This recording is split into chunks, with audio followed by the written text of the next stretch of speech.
واختياري فدعائي وابتهالي شهيد لي بافتقار. الحمد لله الذي هدانا لهذا وما كنا لنهتدي لولا أن هدانا الله. رب اشرح لي صدري ويسر لي أمري واحلل عقدة من لساني يفقهوا قولي.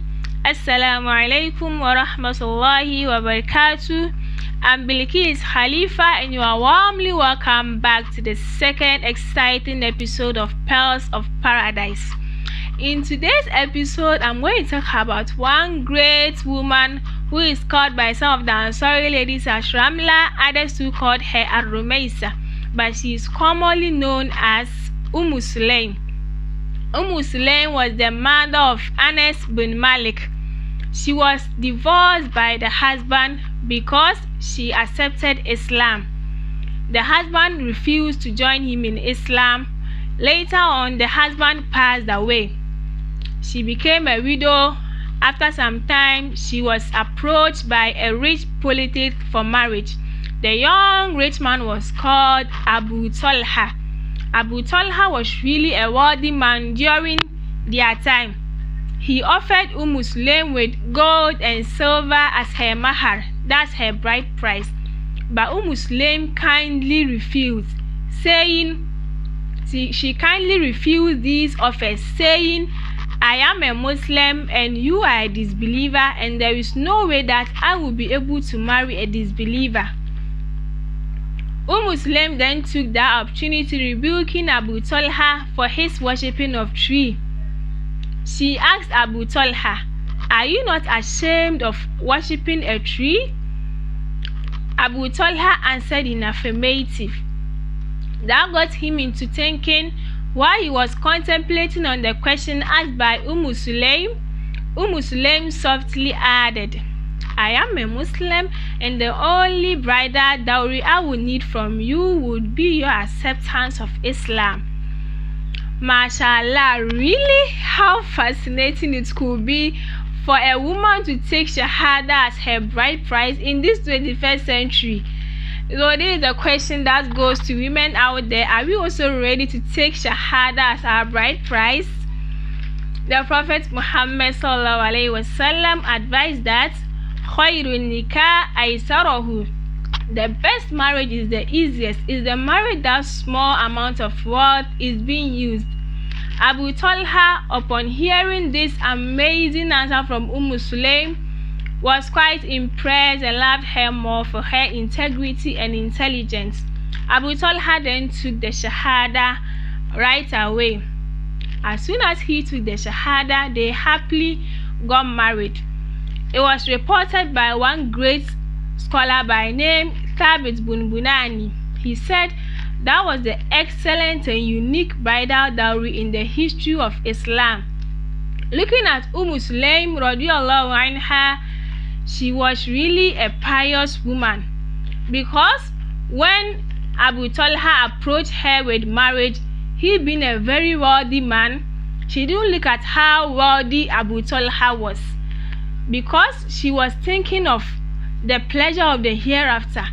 Abu Talha could provide her with whatever that she would need in this dunya, including gold, silver, camels, whatever. But she being a very pious woman, thought of the pleasure of this dunya and the pleasure of the hereafter as well. Women of today, we should also try as much as possible, whenever a man approaches us with marriage, we shouldn't only look at how wealthy the person is. We should also focus on the religious background of the person, how pious the person is. If you follow how wealthy the person is, you only gain the pleasure of this dunya, and then you will lose that of the hereafter. Sulaim was also a generous woman as well. It was reported by Anas bin Malik, that's the son. One day she made a gift from her goats and gave the milk to her adopted daughter to present to the Prophet Muhammad sallallahu alaihi wasallam as a gift. The little girl presented the milk in a bowl to the Prophet Muhammad sallallahu alaihi wasallam and came back with an empty bowl. When this girl came home, Sulaim saw the bowl hanging and it was overflowing and dripping. So she asked the girl that why didn't she carry out her instructions. The little girl replied she sent the milk to the Prophet and the Prophet gave her an empty bowl to return home. Sulaim was really amazed of the strange incident. So she quickly rushed to the Prophet Muhammad sallallahu alaihi wasallam and reported this strange incident to the Prophet. And the Prophet told her that she shouldn't be amazed because she has sent a gift to Allah's Prophet and Allah subhanahu wa ta'ala has given her more. It was said that Sulaim filled her larger vessels with this milk and enjoyed with the family and others as well for good 2 months. This shows how generous she was. She could even present gifts to the Prophet Muhammad sallallahu alaihi wasallam. This is one attribute that we can also learn from this great woman. When you are living with your neighbor, anytime that you have food stuff or if you see that they are also starving, you have to go and pay them some visit by giving them some food stuff to also enjoy. You shouldn't only enjoy with your family. Again, she was a brave woman as well, in the sense that she took a great significant role in the Battle of Uhud and the Battle of Hunain. It was reported that during the Battle of Uhud, she was pregnant by then.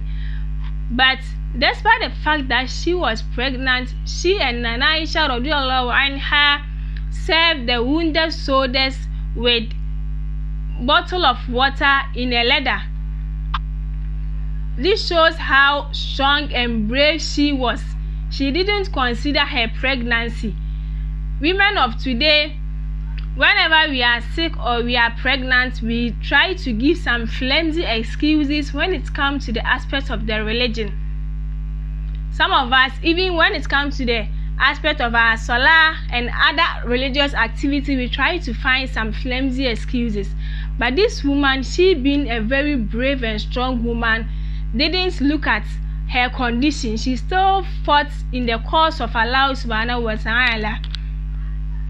Sulaim, it was reported that the Prophet Muhammad sallallahu alaihi wasallam said when he went to paradise, he heard the footstep of someone, and he asked who was the fellow, and he was answered that was the footstep of Sulaim radhiyallahu anha. So she directly heard this joyful tidings from the Prophet Muhammad sallallahu alaihi wasallam that awaits her after this earthly life. Follow us for more exciting episode of Pearls of Paradise. We thank all our viewers and our subscribers for your marvelous comment that you've been giving us. We are much grateful. Subhanaka Allahumma wa bihamdik, nashhadu an la ilaha illa anta, nastaghfiruka wa natubu ilayk. Wassalamu alaikum wa rahmatullahi wa barakatuh.